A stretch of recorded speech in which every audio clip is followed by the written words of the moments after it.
Hello guys, আসসালামু আলাইকুম। আজকে ভাবির পরীক্ষা, ভাবিকে নিয়ে যেতে হবে পরীক্ষার হলে। তো আমি বাসা থেকে বের হয়েছি, হয়ে দেখি যে আকাশের অবস্থা তেমন একটা ভালো না, মনে হচ্ছে যে বৃষ্টি আসবে। তো তার বাসায় এসে দেখি যে সে এখনো নাস্তা খায়নি।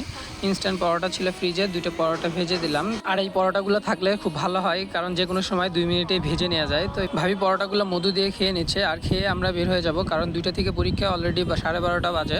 আমরা ঝটপট চলে যাব, কারণ আমাদের বাসা থেকে অনেক দূর ভাবির কলেজ। তো সিএনজি স্ট্যান্ডে চলে আসছি। সিএনজি স্ট্যান্ডে চলে আসার পরে কিছুক্ষণ খোঁজাখুঁজি করার পরে আমরা একটা সিএনজি পেয়ে গেছি, সিএনজিতে উঠে পড়ছি। এখন ভাবি সিএনজির ভিতরেই পড়া শুরু করে দিছে, কারণ কি তার পরীক্ষার চিন্তায় মাথা ঘুরতেছে।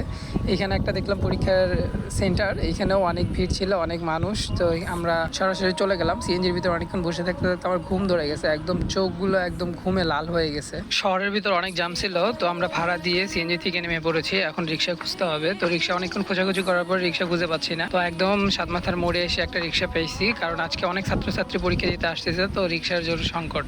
অবশেষে ভাবির কলেজের সামনে চলে এসেছি। চলে এসে একটা পানির বোতল কিনে নিছি, কিনে নিয়ে ভাবি হালকা একটু পড়া রিভাইজ করে মোবাইল টোবাইল সব আমার কাছে দিয়ে চলে যাচ্ছে। ভিডিওটা ভালো লাগলে অবশ্যই সাবস্ক্রাইব করে পাশে থাকবেন।